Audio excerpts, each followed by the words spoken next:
While Daystar viewers were being urged to put the television network in their wills, Joni Lamb was quietly liquidating millions in personal real estate, and nobody was talking about it. Joni Lamb, co-founder and president of the Daystar television network, died on May 7, 2026, at the age of 65. The Bedford-based Christian broadcaster announced in a statement that Lamb had been dealing with serious health challenges, compounded by a recent back injury, and that her condition worsened in the last few days before her death. While a claim circulated on social media that she died of bone cancer, Daystar has not confirmed the cause of death, and no statement was made by her family to that effect. But what has now come to light is what Joni was doing in the months before she died. According to investigative reporting by Trinity Foundation, Joni Lamb spent her final year on Earth doing something that prosperity gospel ministries rarely do: letting go. She was downsizing. To understand the significance of what Joni did in her final year, you first need to understand what she had accumulated. In March 2025, with assistance from the Trinity Foundation, journalist Julie Roys reported that Joni owned 7 properties in 4 states, valued at $11.7 million. These included her primary 5-bedroom residence in Colleyville, Texas, valued at $2.9 million, a $3.9 million home under construction in a gated community also in Colleyville, a $2.9 million Gulfront condominium in Miramar Beach, Florida, a riverfront home on the Brazos River in Granbury, Texas, a rental home in Grapevine, Texas, a home in Macon, Georgia where her sister lives, and a modest property in Taylor, South Carolina.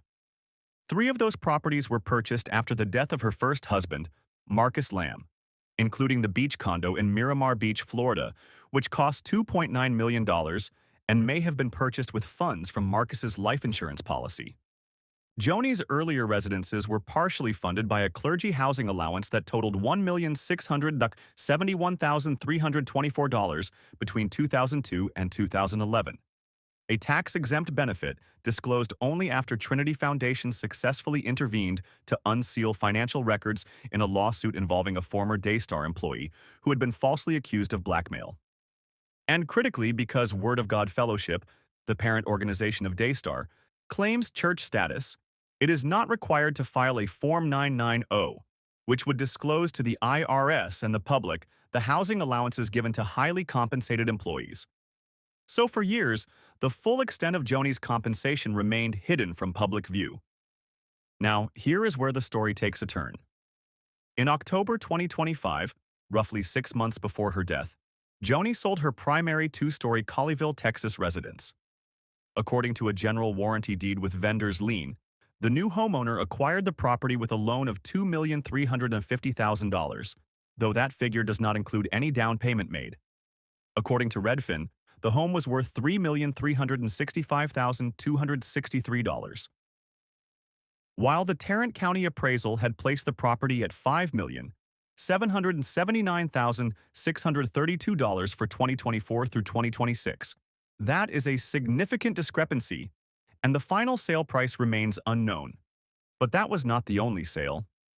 Redfin reports that Joni also sold her Taylor, South Carolina residence for $300,000, and the sale of her Granbury, Texas lake house, which Redfin estimates was worth $831,762, also went through, though the final sale price there is also unknown.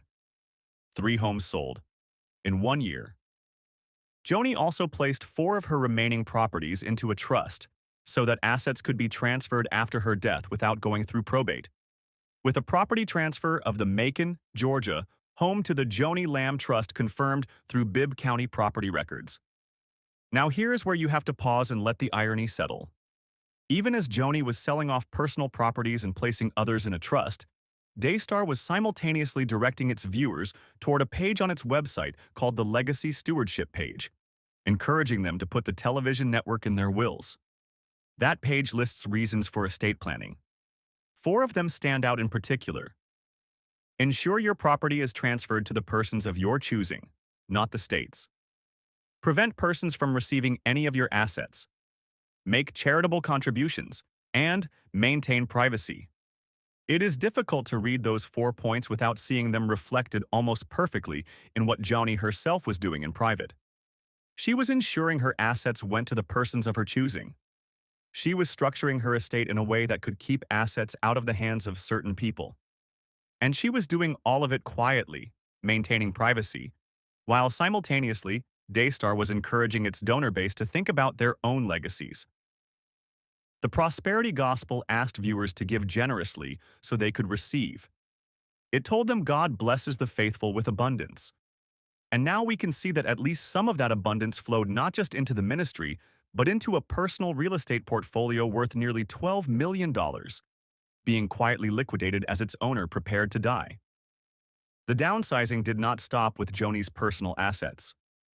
Word of God Fellowship, the parent organization of Daystar, also sold its Gulfstream GV private jet. The network had originally acquired that aircraft in 2020, shortly after receiving a $3,913,200 Paycheck Protection Program loan intended to retain 303 employees during the COVID-19 pandemic. That PPP loan was the subject of one of the more memorable confrontations in Daystar's recent history. In November 2020, Inside Edition reporter Lisa Guerrero ambushed Marcus Lamb in the parking lot of the Tamarin Country Club in Southlake, Texas, during the Daystar Golf Tournament. When Guerrero asked whether taxpayer money had been used to buy a private jet, Marcus responded, "No, we did not. We had our own money." Daystar subsequently repaid the PPP loan. Now, years later, the jet is gone too. What do we make of all this? Joni Lamb's total estate has been estimated at around $40 million, including the multi-state real estate portfolio. The specific details of how it will be distributed have not been publicly disclosed and remain a private legal matter.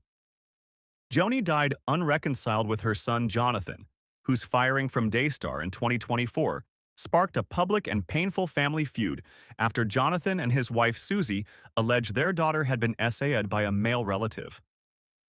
Joni denied the allegations and accused Jonathan of running a smear campaign against her. Joni had worked with the board of directors prior to her death to establish a formal succession plan and an executive leadership team, ensuring the ministry would continue uninterrupted after her passing. So she planned for the ministry's future. She arranged her estate, she sold the homes. She put assets into a trust. But there are questions that real estate transactions and trust documents cannot answer. Was there a reconciliation with Jonathan? Was there an accounting? To God, to family, to the viewers who gave, for the wealth that had been accumulated in the name of ministry? Those questions may never have public answers. Psalm 39:4 says, "Show me, Lord, my life's end and the number of my days. Let me know how fleeting my life is." That is not a prosperity gospel verse. That is a verse about mortality, about the humbling reality that no portfolio, no network, no trust document, and no estate plan changes what waits on the other side of death.